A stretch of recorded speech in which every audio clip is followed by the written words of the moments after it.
요즘에는 이제 이렇게 얘기하는데 다양한 매체를 다루는 작가인데 제 작품의 어떤 중심에는 회화가 있고 제가 생각하는 방식이 회화적이라고 생각하고 그리고 주제 같은 거는 일상에서 이제 영감을 받는 게 제일 많아서 근데 일상에서 보는 이제 현실적인 것과 저의 상상이 잘 이렇게 섞여야지 어우러져야지 제가 만족하는 작업이 되는 것 같아요. 네. 그래서 이제 가상과 현실이 항상 공존하죠 작업에. 네. 그래서 약간 뭐 소설적인 어떤 스토리텔링이 들어가죠. 현실을 빗댄 어떤 상상의 이야기, 네. SF적인 것도 있고 동화적인 느낌도 있고. 네. 그런 것들이 비주얼적으로 옮겨가는 방식은? 이제 비주얼적으로 옮겨갈 때는 낙서 같은 느낌도 있어요. 그래서 이제 제가 어느 정도 표현을 하다가 그걸 다시 천천히 보면서 거기에 어울리는 또 다른 이야기를 찾고 또 그걸 그리고 또 거기서 다른 이야기를 또 찾아보기도 하고 그래서 좀 느슨하게 어떤 이야기 요소들이 같이 버무러지다가 그렇기 때문에 제가 이제 상상할 수 있는 공간이 그 안에 많이 있다고 생각하죠. 정말 선생님 말씀처럼 표현적인 면이 강조되는 그런 회화부터 어떤 작업에서는 좀 생면이나 디자인적인 느낌을 많이 활용한 것들도 있고 또 어떤 것들은 선생님 방금 말씀 따나 낙서스럽고 누들링 아니면 그래피티 네. 막 이런 코드 같은 것들도 있고 네네. 그다음에 뒤에 저 울트라맨처럼 네. 저런 어떤 수집광들이 공연 매니아적인 것들 네. 그런 것들도 있고 네. 그런 어떤 구체적인 비주얼적인 코드 추구하는 게 있으세요? 아니면 지금 나열한 제가 이야기한 것들이 전부 다 선생님이 영역에 포함된다고 이야기해야 될까요? 그렇죠. 그런 제가 이제 관심 있는 것들이 되게 많아요. 여러 가지. 물론 제가 좋아하는 코드가 되게 분명하게 있는데 조금 감성적인 것들도 좋아하고 또 표현에서 굉장히 낙서적인 것과 뭐 단면적인 그래픽적인 것 같이 존재하는 이유도 있고 제가 사실 이 얘기를 하자면은 작업을 시작할 때부터가 이제 설명이 되면 알 수 있을 것 같아요. 제가 이제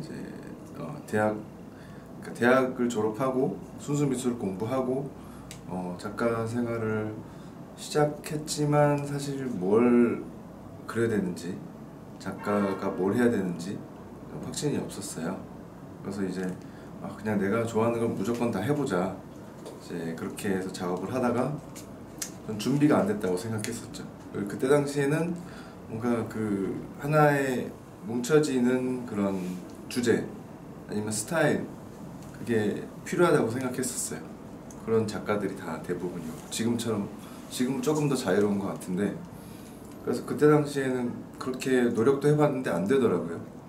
그러니까 제가 그리고자 하는 것들이 일상의 되게 다양한 부분들을 표현하고 싶었기 때문에 그거를 어떤 하나의 울타리 안에 넣기가 되게 어려웠어요. 그래서 대신 제 성격과 제 성향이 작품에 드러나는 거를 계속 탐구하다 보니까 제가 되게 이렇게 어질러 놓고 정리하고 정리할 때는 되게 정리를 깔끔하게 하고 어지를 때는 진짜 앞뒤 안 보고 어지르고 이제 그런 어떤 리듬이 있어요.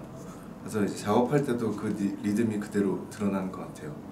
그러니까 뭐 그림을 아무 생각 없이 막 그리다가 그 그려놓은 걸 보고 어떤 제 대응이 이제 어느 정도 정리를 좀 해보자. 그리고 이게 너무 많이 정리되면은 다시 한번 자유롭게 풀어보자. 그런 것들이 반복되다 보니까 그림에서 표현되는 형식들은 그 두 개의 조합이 항상 같이 있죠. 그리고 주제 면에서는 이제 일상에서 사람들이랑 이야기할 때 그 사람들의 이야기를 듣고 어떤 그런 부분에서 영향을 제일 많이 받는 것 같아요. 물론 이제 제가 그거를 오래 다시 생각해서 제 방식대로 어떤 거기다가 이야기를 덧붙이고 그런 식으로 그걸 발전해 나가지만, 그러다 보니까 어떤 사회적인 이슈나 어떤 현상들이 자연스럽게 거기 스며들 때도 많이 있죠. 제가 되게 여러 개를 막 하는데 이게 안 잡혔지만 초창기에 안 잡혔지만 결국엔 작업들이 쌓이니까 뭐 그 전에 했던 것들이랑 조금씩 연결이 매칭이 되고, 예. 제가 여러 주제 여러 소재를 다루지만 결과적으로 어떤 그 사이클이 생기더라고요. 그것도 네. 그렇게 제 생각에는 느끼는 바가 그런 면에서 그렇게 인위적으로 자기의 스타일을 만든 작가들에 비해서 네. 그렇게 긴 과정과 시간을 투여해서 자연스럽게 잡힌 경우가 좀 유리한 면이 있는 것 같아요. 뭐냐면은 자기 스타일을 가치적으로 유지하려고 노력을 크게 뭐랄까 강박을 크게 안 느껴도 되는 것 같아요. 덜 느끼는 것 같아요. 선생님 경우에는 보니까 강박을 내 타입을 유지해서 이번 작업도 이렇게 해야지라는 강박을 안 느껴도 자연스럽게 그게 아무래도 좀 더 나올 것 같고, 그런 강박이 없으니까 좀 더 쉽게 다룰 수 있는 면이 있지 않을까. 여러 가지를 다양하게 넓게 좀 다룰 수 있는. 그게 이번에 이런 작업을 시도하고 싶은데 내 타입과는 많이 달라서 이 스타일의 틀을 너무 깨서 흐려지게 하는 것이 약화시키는 것이 아닌가라는 고민을 가진 작가도 많이 있거든요. 네, 봤을 때는. 저도 뭔가 너무 새로운 매체 어떤 방식을 시도할 때 이전 작업과 연계성이 너무 떨어지나 하는 고민을 하긴 해요. 네, 뭐 예를 들어서 퍼포먼스 작업을 한다든지, 뭐 영상 설치 작업을 한다든지, 그래서 처음에는 이제 그런 작업들을 공개를 안 하고 그냥 할 때도 있었어요. 어느 정도 거슬러 올라가서 그 작업, 제 현재 작업이랑 어떤 매칭되는 게 전혀 없으면은 그걸 우선 공개 안 하고 조금 더 나중에 좀 쌓였을 때 공개를 하는 경우도 있어요. 그래서 이제 뭐 작업을 해서 그것들이 어떤 그룹이 형성됐을 때가 더 안전한 것 같긴 해요. 네. 무조건 다른 매체를 다뤄도 어떤 제 어떤 성향과 태도, 작품에 임하는 태도, 그거는 유지를 하는 것 같아요. 그게 변하면은 안 되는 것 같아요. 그래서 뭐 약간 위트 있고, 그렇죠? 뭐 사람들 뭐 무거운 주제가 있다면은 약간 안에다 넣고, 네. 작품 자체를 좋아할 수 있는 작품, 네. 그런 거를 저도 선호하죠. 네. 방금 말씀하신 그런 게 가볍게 말씀하셨지만 이런 게 이 작업의 핵심 중 하나란 말이지. 그러니까 비주얼적으로는 좀 그렇게 어렵지 않고 진입장벽이 그렇게 높지 않게 다가가면서 뭐 사회적인 어떤 가치 같은 것도 다루고 있는데 그게 너무 헤비해지지 않은 선을 유지하는 것들을 섞어서. 그쵸. 그런 거요. 태그의 작업은 제가 1년 좀 넘게 계속 고민하고 작업해왔던 작품인데, 처음에 되게 어린 친구들이 소셜 네트워크, 특히 인스타그램 하는 걸 보고 깜짝 놀랐어요. 너무 빨리 움직이는 그 손 동작을 보고 저랑 너무 다른 거예요. 기계 같다고 보일 정도로. 그리고 이제 뭐 좋아요 저장을 막 하는데 너네 이거 진짜 제대로 보고 좋아요 하는 거야? 아니 뭐 다 봤어요 그러는데 진짜 1초도 안 걸리게 막 해요. 그래서 아니 그럼 이 좋아요라는 의미가 진짜 좋은 건가? 그래서 되게 그런 어떤 플랫폼, 그런 시스템이 처음에 좀 비관적으로 다가왔죠. 분명히 그런 거에 좋은 점도 있겠지만, 그래서 이제 이런 주제를 좀 다루고 싶다, 그렇게 생각을 했었고, 그래서 저도 이제 인스타를 좀 열심히 하기도 했는데 그리고 이제 그런 부분이 사람들이 올려놓은 정보들을 다른 사람들이 공유하고 관심을 표시하는 그런 행동인데 좀 되게 원초적인 거기도 하지만 그 시스템 안에서 돌아가는 모습이 임의적이기도 하고 그래서 그거를 제가 재현을 한번 해보자. 네. 그래서 이제 그런 그림을 조각내고 그거를 다시 사람들에게 공유하고 그것들이 또 그 사람들을 통해서 공유되고 이제 그런 작업을 하게 됐죠. 그리고 그게 사람 움직이는 시스템. 네. 그래서 제가 직접 그 옷을 만들고 태그맨을 만들어서 입고 퍼포먼스를 하게 됐죠. 어떻게 보면은 무형의 것들, 가상의 것들을 물질화시켰고 그 다음에 시스템적인 것, 시스템을 의인화시켰네요. 선생님은 사람 움직이면서 여기저기 돌아다니며 접촉하는 시스템이 직접 되는 거고 네. 좋아요하면서 공유되는 무형의 정보들은 유형의 태그로 떼서 만질 수 있는 태그로 다 물질화되고 네. 그죠? 그 떼갈기도 하나요? 사람들이? 네. 내가 지금 그 어떻게 태그랑 같아? 그게 저장하기잖아요. 떼가는 게. 그쵸. 네.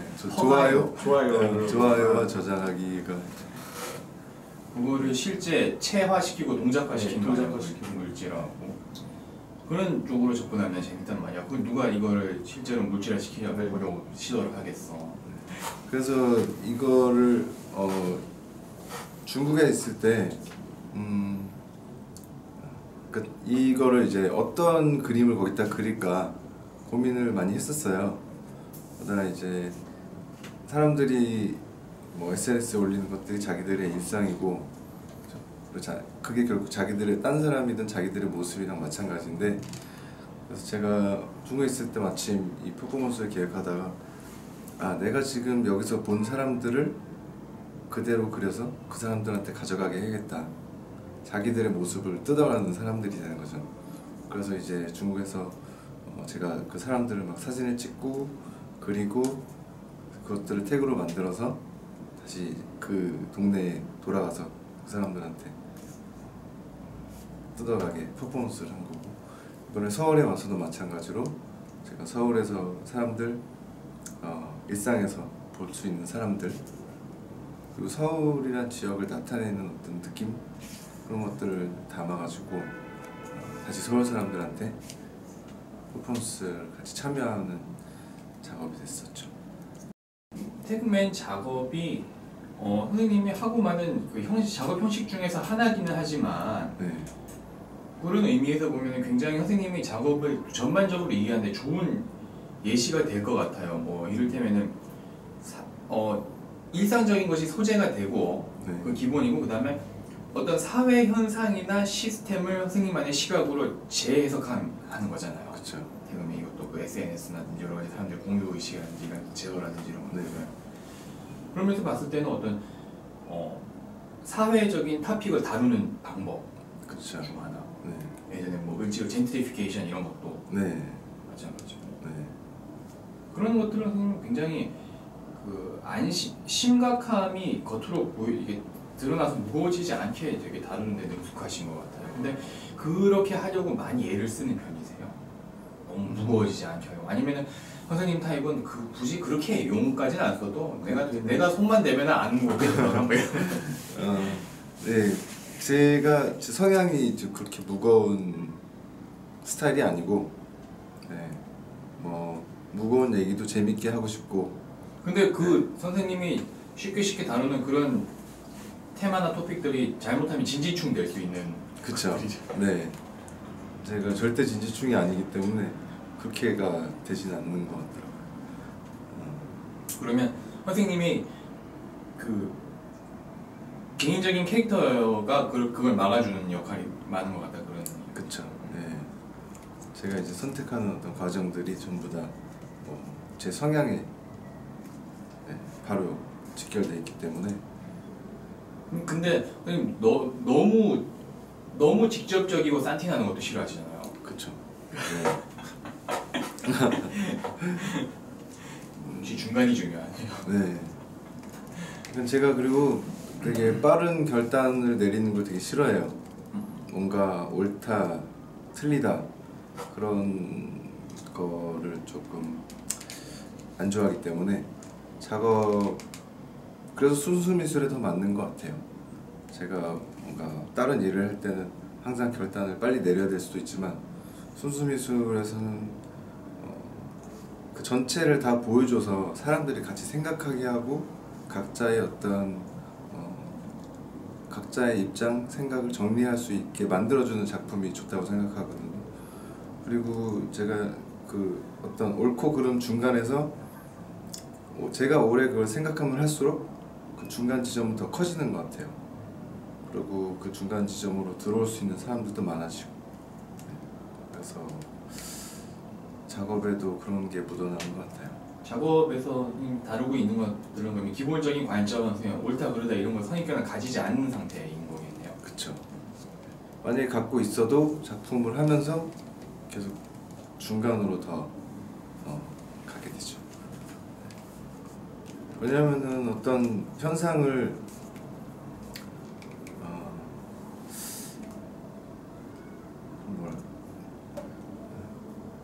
제가 그러니까 어떻게 보면 데모를 할 사람은 절대 아닌 거죠.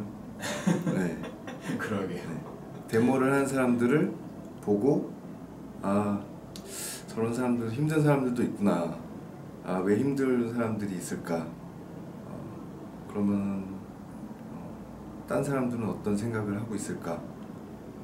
나는 어떤 생각을 해야 할까? 이제 그런 생각을 하는 입장인 거죠. 네. 네. 그리고 그게 제가 어떤 작품의 어떤 형식을 약간 자유롭고 즉흥적으로 유지하려다 보니까 제가 작품을 하면서 바뀌는 경우도 있어요. 예를 들어서 태그맨은 제가 분명히 그 SNS 활동을 보고 아 이거는 가짜 공감이다, 이건 진심이 아니다, 이제 그렇게 생각하고 약간은 비판적인 시선을 가지고 작업을 시작했는데 막상 이제 작업을 막 하다 보니까 어떤 그런 공감을 받는 제 느낌은 또 되게 좋더라고요. 그래서 좋은 거네. 이제 그런 게 또 영향을 다시 작품에 그 과정에서 또 들어가게 되더라고요. 꼭 나쁜 것만은 아니고 이렇게 살아있는 누군가 만들어 놓은 시스템이지만 이 살아있는 시스템에서 뭘 생각해야 될지 이제 그런 거를 던져 제시할 수 있게 되지 그거를 뭐 우리는 지금 뭐 굉장히 나쁜 사회, 좋지 않은 방향으로 가고 있다 그런 걸 얘기하지는 않게 되는 거죠. 그리고 또 이번 태그맨은 재밌었던 게 이제 직접 나가서 사람들을 만나고 제가 얘기하고 가져가라고 권유를 하고 이렇게 되는데 꼬마애들이 너무 좋아하는 거예요. 그걸 생각한 건 아니었는데 근데 그러다 보니까 되게 가족적인 어떤 캐릭터가 되면서 되게 해피하고 사람들이 좋아하고 그런 방향은 어떻게 이제 계획대로 만들어진 건 아니었죠. 하지만 충분히 제가 즐길 수 있는 방향인 것 같아요. 맞아요. 그런 반응 좋아해요. 제가 약간 뭔지 모르겠는데 흥미로운, 좀 궁금한, 알고 싶은, 그런데 뭔가 알 수 있는, 네. 알듯 말듯하게. 네. 제가 요즘 들어서 특히 생각한 건데, 저는 옛날에는 제가 이제 어떤 생각을 그린다고 생각했거든요. 뭔가 제가 보는 것을 상상하고 거기서 느끼고 이런 것들 머릿속에 있는 어떤 공간을 표현한다고 생각했었는데 요즘에 드는 생각은 좀 마음을 표현하려고 하는 게 좀 많은 것 같아요. 그러다 보니까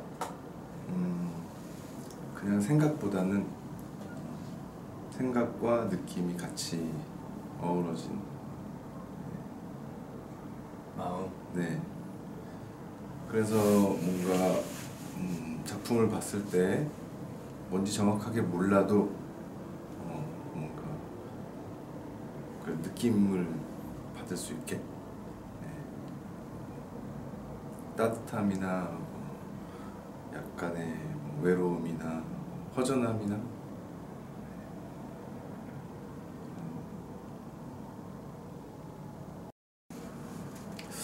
페인팅 애니메이션은 사실 그림 그리는 방식을 영상화한 부분이 있어서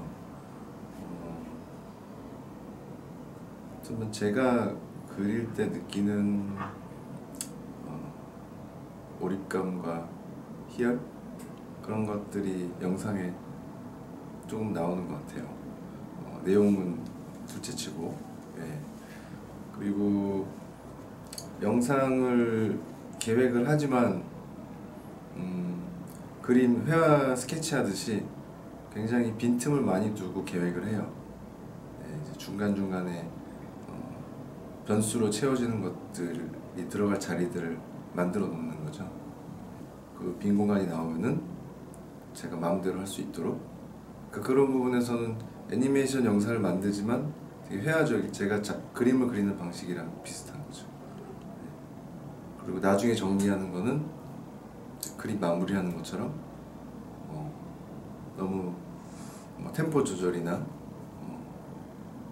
그런 것들이 들어가죠. 근데 저는 솔직히 여기 스튜디오에 R111에 와서 좀 더 많은 걸 느꼈던 것 같아요. 이 서울 한복판에 이 공간을 작업실로 쓴다는 건 좀 특별한 경험이었고 또 태그맨 작업을 하기에 너무 적절한 이런 경우가 또 이제 되게 활력 넘치는 서울의 중심부 특별한 경험이었던 것 같아요.